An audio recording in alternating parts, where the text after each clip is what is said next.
Hi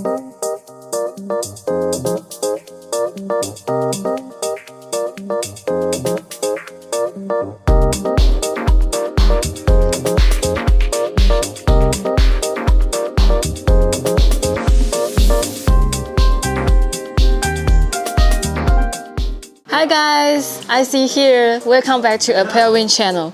In this video, we're going to show you the laser engraving. So we're gonna check how laser engraving works on denim, and then we'll show you guys some laser work on other types of fabrics, and at last we'll show you some finished styles.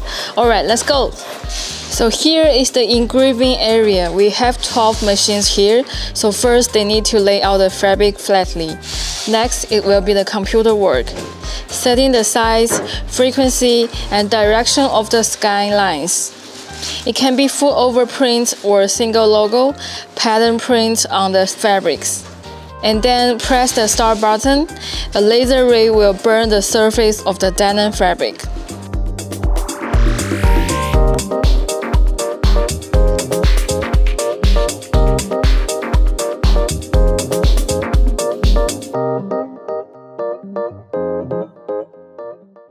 Usually it's done on the denim fabric, but here we can also do laser engraving on other different types of fabrics. Let's go to the sample room. So we are in the sample room right now. Just want to show you guys that we are capable to handle different kinds of denim styles.